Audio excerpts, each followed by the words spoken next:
What's going on, people? This is Shad Harris, and today is another edition of Interviews with the Rebel.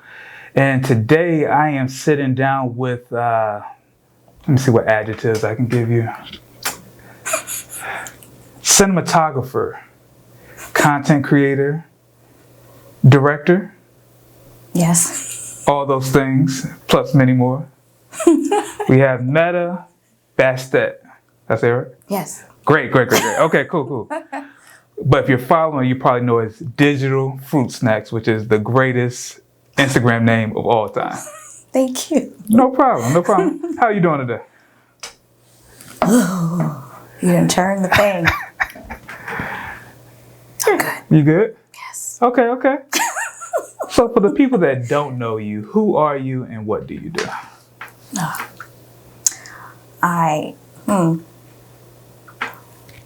They don't know me. What do I do? I guess I'm a journalist. I work mainly with VPM.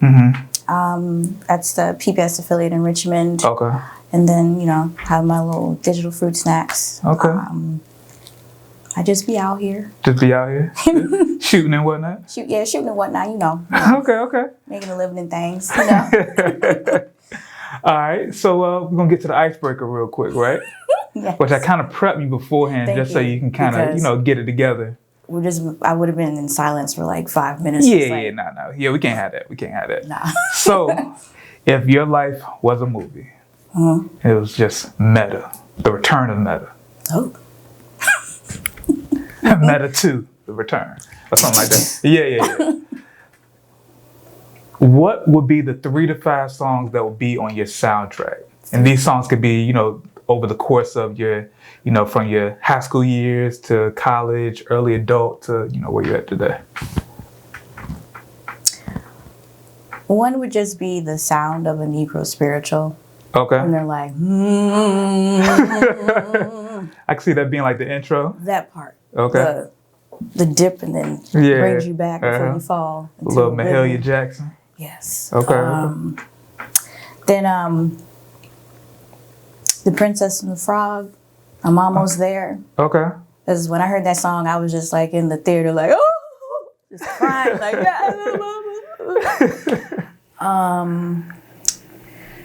Then Thai Tribbett, I Made It Through. Okay. And then what's the other one? Queen, Princess of the Universe. I don't know. I am immortal. I have inside the blood of kings. I don't think I've ever heard no rival. No man can be my equal. That song from Highlander. Oh, okay. I feel like I probably have heard that, but when you said Queen, it just Bohemian Rhapsody, just the first thing that comes to mind. Noob. Don't do me like that. Don't do me like that. But yeah, that, and then I need one more song. You can. Man, I can't think of the last. What I've been playing recently, Big Crit, what's that one? Make It Easy on Yourself. Okay. That one. Okay. So, why is that song like stuck in your spirit right now? Man. Just, I guess with a lot of what I've been through, I feel like if I was more honest when I was struggling through things, things wouldn't have been as bad. Gotcha. So, and then also just, I don't know, and also the song is somewhat celebratory, I feel. And then just, I'm in a place where I can finally breathe. Gotcha. So as I reflect and just not beat up on myself too much about things. So, okay. So yeah. Okay. So that's why I like that one. That makes sense. And then the beat knocks. So that too. I love your personality, by the way. It's because I'm nervous. Really? Yes. You shouldn't be nervous. It's gonna be super chill. All right, so we guess we can get into the actual questions.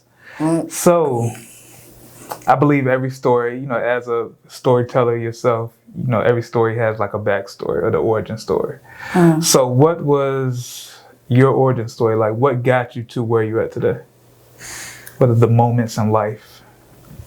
Okay, well, there's a moment, I had to been like maybe 15, 16. My mom came home from work and she just looked like, no, you know? Yeah. And I just equated, and she always talked about being an entrepreneur, Okay.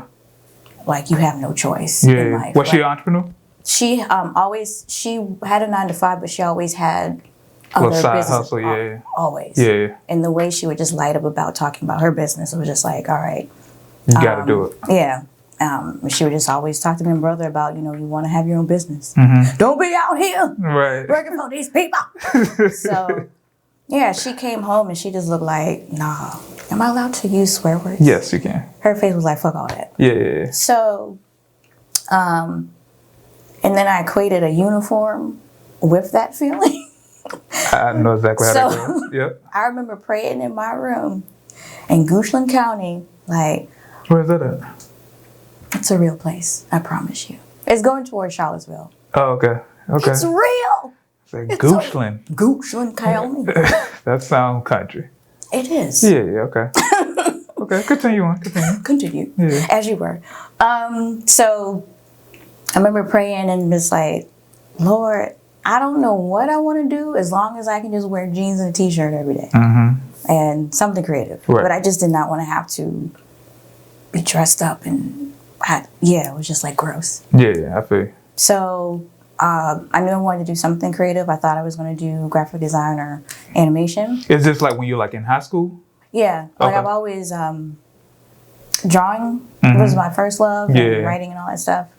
So I just figured I'd be probably drawing Right. for a living. I think that's most not like, wearing a uniform as long as I ain't wearing a I think that's most kids, especially the artsy kids, we automatically go to like drawing. Yes. And then after a while, I don't know.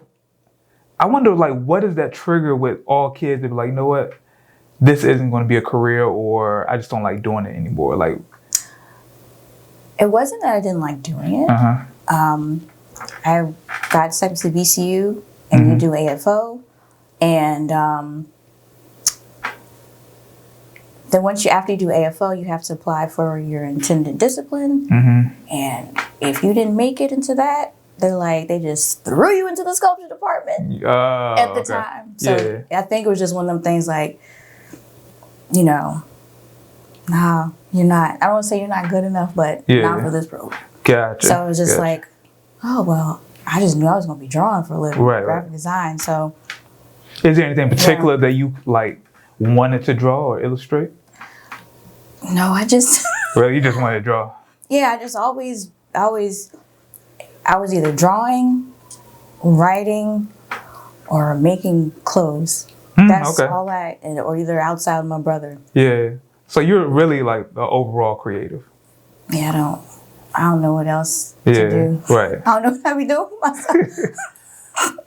myself. Okay, so you went to VCU, Virginia Commonwealth University, and just had to make sure the people know. So you went to VCU, and I guess you tried to get into illustration, and then that didn't go through, or it's on a Wednesday at that time, and everybody would just like dreaded this Wednesday, and that's when you knew whether you made it in or not. Yeah. And you just either be like yes or no. So I got a no, and they just you ended up in the sculpture department. That sounds like that sucks.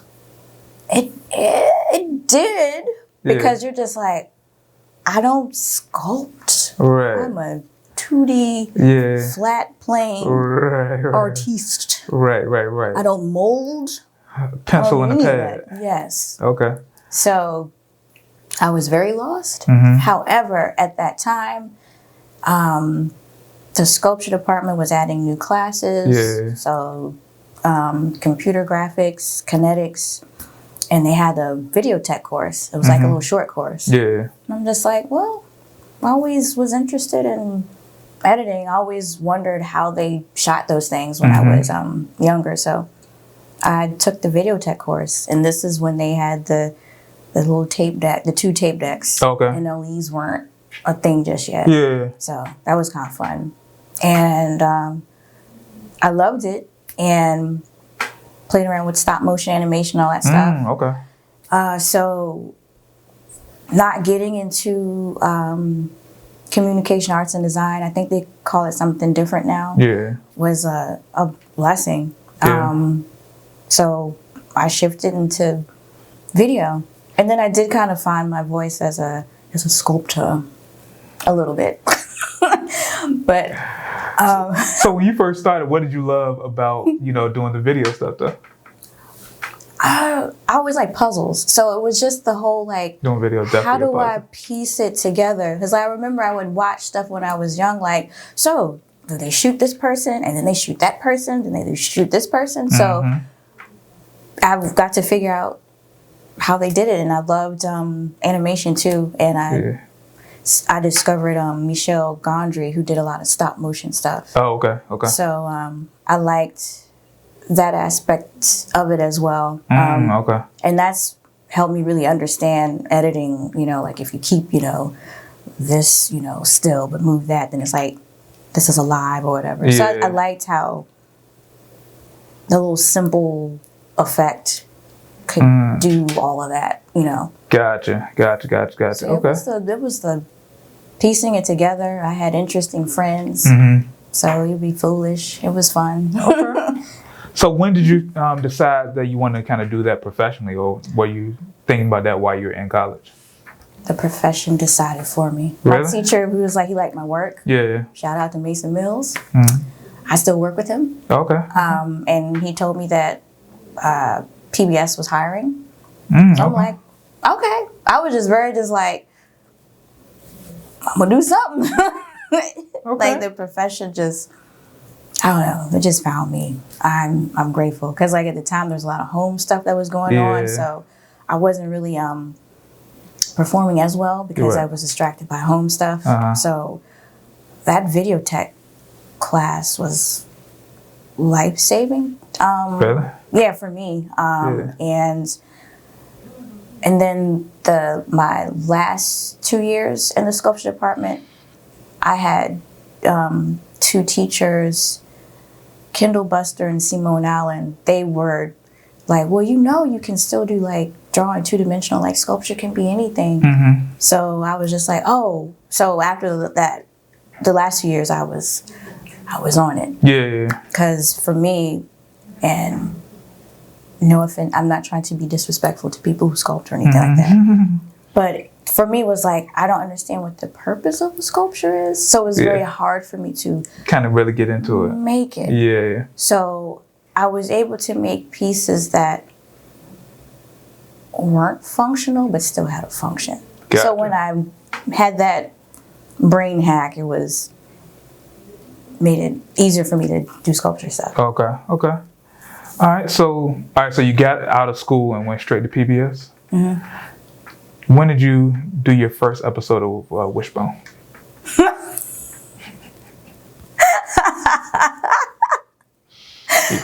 You didn't do any episodes of Wishbone? Wishbone is terrible.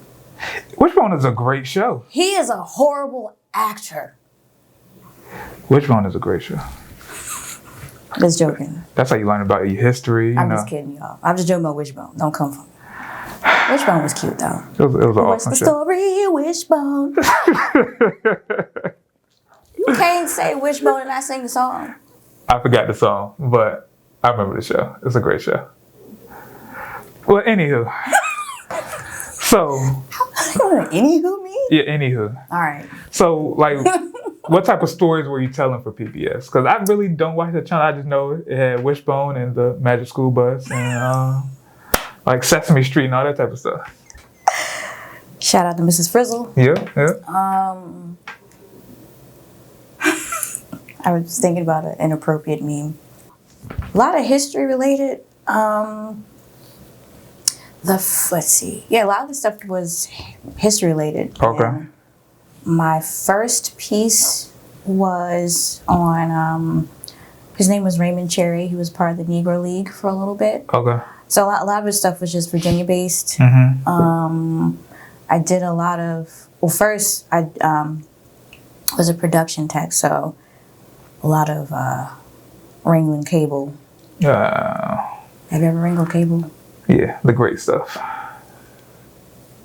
But when you're in there, you're like, yeah, I'll wrangle this cable. Yeah. Give me the cable. Heavy ass cable. Like, Right. But you're like, yeah. So I think it was Tim King's inauguration. It was muddy and wet, and I was like, no, this is not the plan that God has for me. Right. In this muck and mire. Not the muck. And the mire.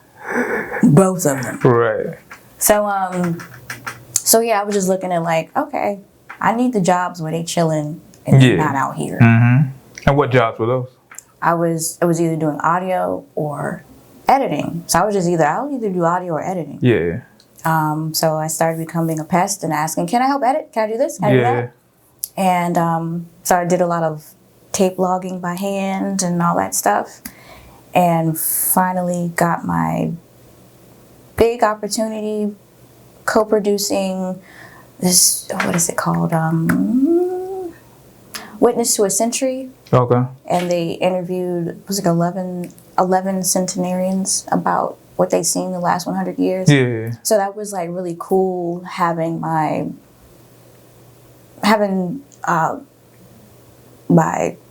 supervisor, having Mason, my mentor, be like, what do you think? And having to be in charge of certain things. Okay. So the project was maybe like a year and a half. So it was really, it was like long form. Right. And I was like, okay, like I realized I love the editing. I love listening to people's stories, hearing what people have gone through.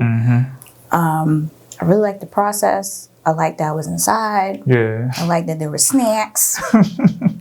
So, yeah, that documentary was like, yeah, this is where I really want to just listen to people and just like listening to people.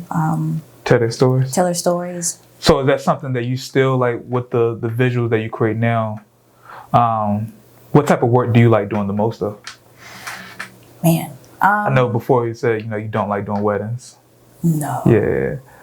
So what is your sweet spot right now? Right now, it seems like a lot of history work just finds me. Really? Well,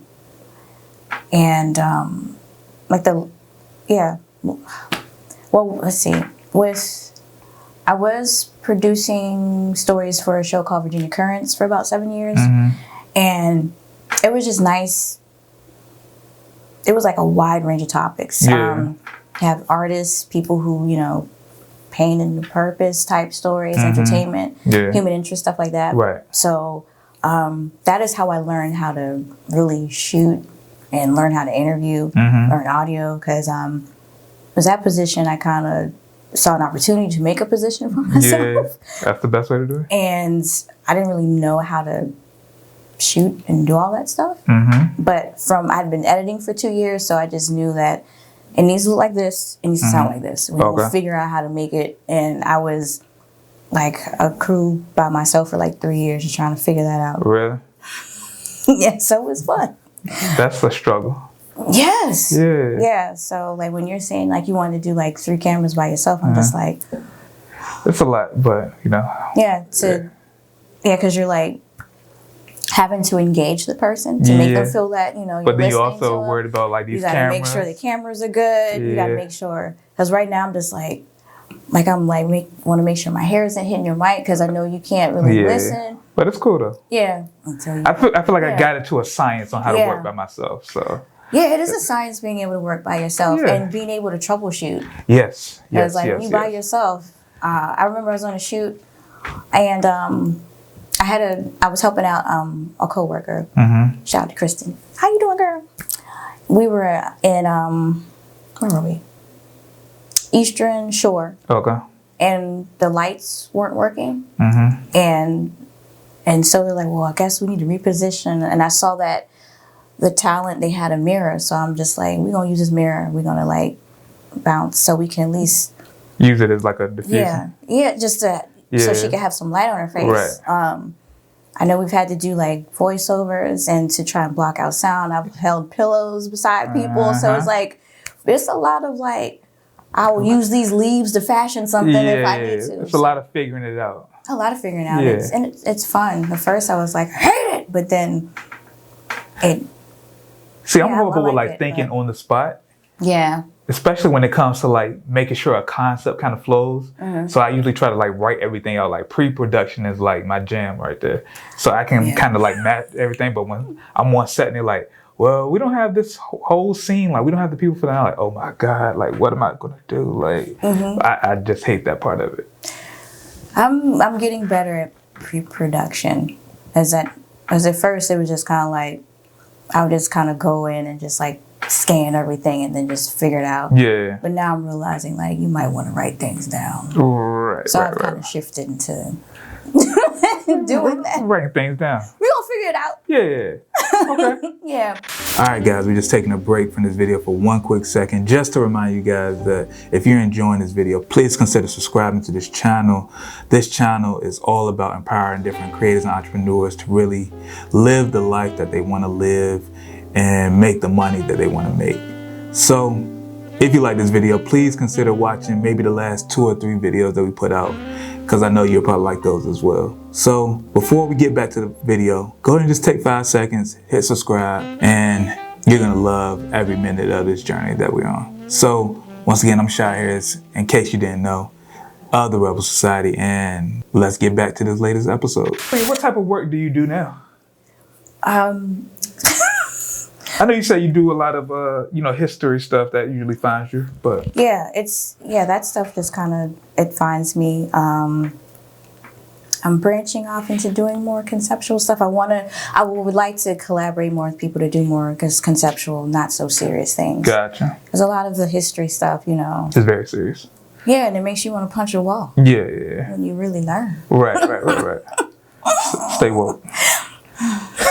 Sometimes I just want to have a nap on my woke. Yeah, I feel you. I feel you. Just watch, some reality television. Yeah. Because I can't. Like, the last thing I just worked on was a directed documentary on the protests going on in Richmond, that went on in Richmond last summer. And that was, I didn't even like necessarily participate to the degree of the people I interviewed. Yeah. But just listening to the footage, and you could still feel the energy. I'm just right. It was a lot. It was a lot. Yeah. And it brought up like an old memory from childhood that I had suppressed. There's so many inspiring people here that I've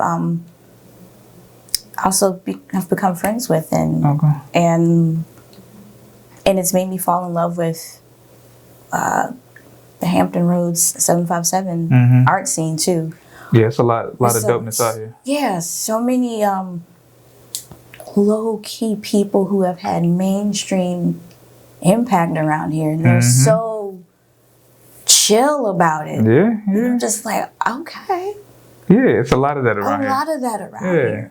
Even like as I'm learning about, it's weird. It's like I moved from there, came down there, and then I'm starting to learn more about what's going on there as I moved down. Right. Yeah. So it's a lot of people. A lot of learning. A lot of learning. Okay. Yeah, just people are awesome. Like the creative scene here, I love out here. Yeah, the people out here are pretty dope. Okay. They're excellent. All right. So I believe in the phrase you got to spend money to make money, right? Yeah. So what is outside of your camera? Because we already talked about that. What is something that you spend money on that has led to the highest return for you? My camera, actually. Besides the camera. Oh, sorry. Probably my hard drive space. Really? Yeah. Why you say that? Because I can take on more projects. I'm able to work faster now. When I upgraded my laptop and got more hard drive space, better hard drives, I'm a lot more efficient. getting an author subscription for transcripts, just doing documentary work and interviews. Yeah. A lot of those things have helped me work a lot more efficiently. Okay. So, yeah, shout out to hard drives. Okay. G drives. Like, I just had to purchase a 20 terabyte one. Really? It's beautiful. I feel like I buy 10 terabyte hard drives like every couple months. So. I know. Like, that's how it was like last year. It was just like, I felt like I was constantly buying like just the little 4 terabyte just so I could store the footage to mail back and forth. Yeah. And then since now I use the Ultra HD finally, which like has opened up with me being able to edit with wiggle room. Right. Which just made it so much better. Yeah. And my look and all that stuff. So I'm just like, hard drive space. Okay. Yeah. All right. Hard drives, yeah. So, got a handful of questions before we wrap this up. What do you feel like was the biggest leap of faith moment that you've had in your career thus far? Ooh, leap of faith moment. Yeah. In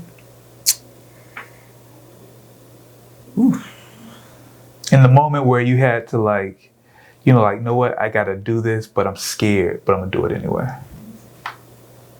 There was one time I bought a lens over paying my rent because I needed it for a job. Really?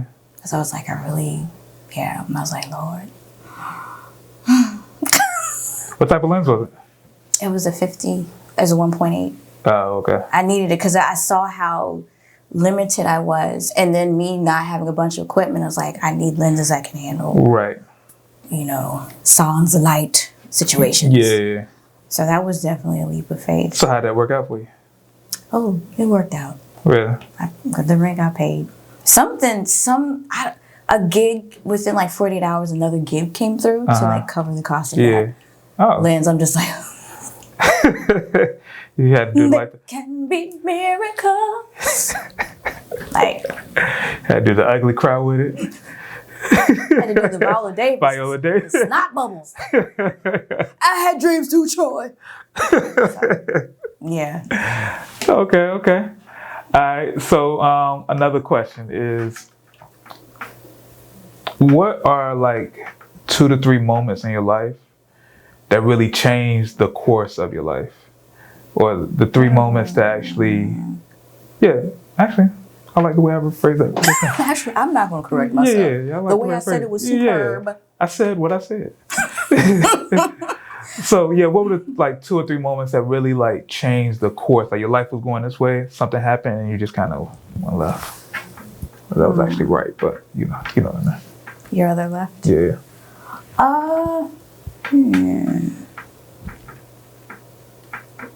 To me, I always said for my life, while you think of your answer, I've always said that me going to college, coupled with me actually having like a internship at Disney World, kind of like changed the trajectory of my life. Disney World? Yeah, it wasn't all that glamorous, but it was a life changing. Like I lived in Orlando for like 8 months to a year, so it was cool. Okay. But that really just broadened my horizon of what life is and what it should be. Okay, I got you. Yeah. Okay. Well, outside of school, I'm a person that has a disability. So I had back surgery. So it's kind of like I'm literally am not designed for 9 to 5. So having to really, it's like I had no choice but to be an entrepreneur. Yeah. So that was definitely life changing. Okay. But yeah, very grateful at the same time. Yeah. So yeah, that it's like, this is what you were meant to do. Right. You gotta do this. Yeah. Oh man, what was the other one? I could just be one more. When you were talking about this is how life should be, when I started getting grant work, and I realized oh, this is how I'm supposed to be getting paid? Yeah. So I was like, okay, I need to switch to those types of jobs. Those types of jobs. And it just helped me. It also helped me see that I was really underselling myself. Yeah. So it forced me to be like, okay, this is my rate. If you don't have it, you don't have it. Yeah. And it was scary because it's like, me, you this. I'm like, yes, I'm worth that. Yeah. I like that. I'm award-winning. I'm award-winning. Award-winning. Talk your talk. Run me my rate. Award-winning. So, yeah, I'm sorry, y'all. I'm spilling myself for a second. Now I'm like, but no, yeah. you got to stand in that, though. Yeah, it's difficult. I get it. But like I realized, okay, and the whole like hookup stuff, like, you know, like, yeah, helping, like, no, that's not helping each other out like that. Like, to a certain degree, but like, stop it. Stop asking for favors if I just met you last week. That's not cool, yo. That's not cool. We need to build our economics up. We can't be always doing discounts all the time. You didn't even do anything to deserve a discount. No. Do you hear me? You didn't do nothing. Nothing. Okay, I'm back. You gotta respect the craft. Yeah, you gotta respect it. And I think maybe, I don't know if it's like a, oh, y'all out here having fun, you're doing art stuff. Like, No. At this point, it's not even art stuff. It's just life work stuff. Yeah. Okay. Yeah. So, I don't know if I answered. Yeah, that was good. I feel like I'm just venting at this point. No, you're good. So, one more question before we wrap this up. But what advice would you give a young creative starting out who wants to get into the video industry? Be bold. Okay. Be obnoxious. Just go out there. If I would say if you're looking at some work that kind of makes you jealous, that's good. You need to find that person and be like, okay, so how did you do that? Yeah. Hate on them for a second, like, dang shit. But they're like, you know what, let me see how they did that. Right. Because I've had a bunch of moments where I'm like, oh. And then they've become my friends. Yeah. Yeah, so and try not to allow the cost, within reason, but trying to allow the cost to stop up your creativity, stop your flow. Just write out how you want your idea to be. Right. And because there's a lot of times where we're like, you know, oh, I want to do this thing. It's like, well, we don't have money to do that. So then all of a sudden you've just like killed your dream. True. And you know, like, it's a perfect time for you to be resourceful, because like some of my favorite shoots are the ones where I just had the camera and the microphone. Right. And now I have, you know, extra equipment. And sometimes it's just like I found I get a little lazy. Yeah, true. Okay. Yeah, so I just say just go out there, just, you know, do it. If you're going to use your phone though, invest in some lights, or please outside. Because if one more person be all like, my phone, and y'all don't realize on them commercials they have lighting set up. Stop it. Yeah. I say that too. Like, if you're gonna use your phone, go outside or have some type of lights. Because once you bring those cameras inside and it's a little dark, it's gonna look like hostage footage. So you definitely don't want that. Yeah, it's gonna look crazy. Yes. Yeah. Okay. So I thoroughly enjoyed this conversation. One more. Yeah, go ahead. Invest in audio equipment, please. Oh yeah, you've been big on that this whole time. Audio will make or break. If I see one more thing on Netflix where it looks good and the audio is trash, I don't think I've really seen that. We'll have to talk off air. I've seen some things on Netflix and on Amazon Prime. I'm just like, why does it sound like in a tin can? Yeah. Why? And I'm just like, I just want to bite the whole on the table. It's like, y'all, please.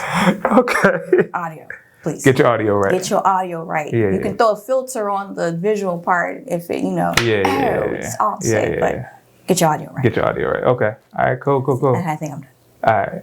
Well, I definitely appreciate you stopping by. This has been a great conversation. I've been thoroughly enjoyed it. Where can people find you at? Um, Well, Digital Fruit Snax with the X. where did that name come from?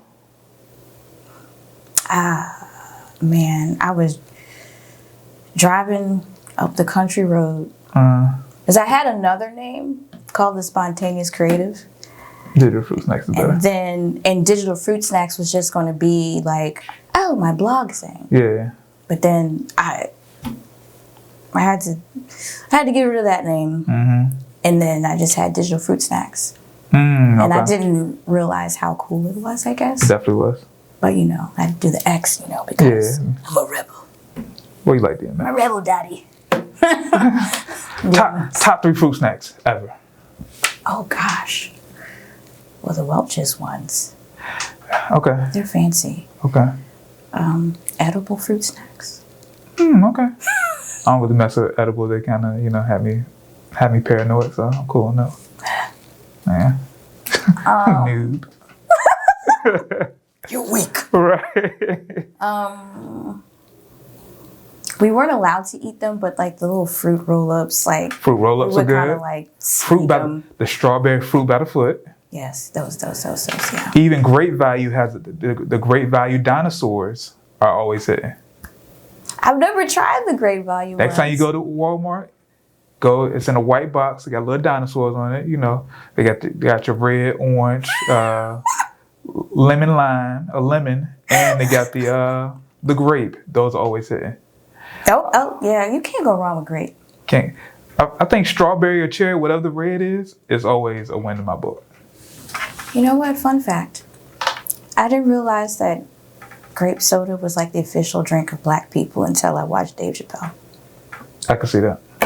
I didn't know because I don't like grape soda. I don't really like it either, but when I then taste it, I like. see the jokes. I'm just like, I didn't know that was our official soda. Every time I taste it, I do feel a little coonish. And it was so hilarious in Black Panther that the flower was purple. He used purple drink to get his power. I ain't really pay attention to that. He's purple. He's that purple drink. All right, we gotta wrap this up. My camera about to die. My bad. So they can find you at Digital Fruit Snax. Yes. Okay, My website is under construction. that's what all creatives say. Yeah, it's been under construction for like 10 years. Yeah, sir. But it's actually, it's this time. Okay. Shout out to Stephanie Lask. She's probably like, please give me your notes. Shout out Steph Love. Yes, I love Steph. She's the greatest. But thank you for joining me in this wonderful conversation. I feel like this conversation was all over the place, but it was still great It was. nonetheless. I hope I didn't offend anybody. I'm sorry. And if you did, so No, I just don't want people thinking females don't want to, Yeah. shoot because they don't work out. And that wasn't what I was saying. yes, you didn't mean to say that. Yeah, that was just one experience. But if you took it like that, she said what she said. That's not how I meant it. Big Nene Leaks energy. Well, once again, I'm Shad Harris. This whole thing was off the record. Yeah, off the record. That's going to be the title, is Off the Record. But I'm Shad Harris. If you enjoyed this conversation, please consider subscribing to the channel. Please consider following myself as well as Digital Fruit Snax, Metta Batset on all social media platforms, all the DSPs. And that's pretty much all I got. So you stay safe, stay free, get the vaccine, and you guys keep creating, keep shooting, and you guys have a good day. Now, have a phone call.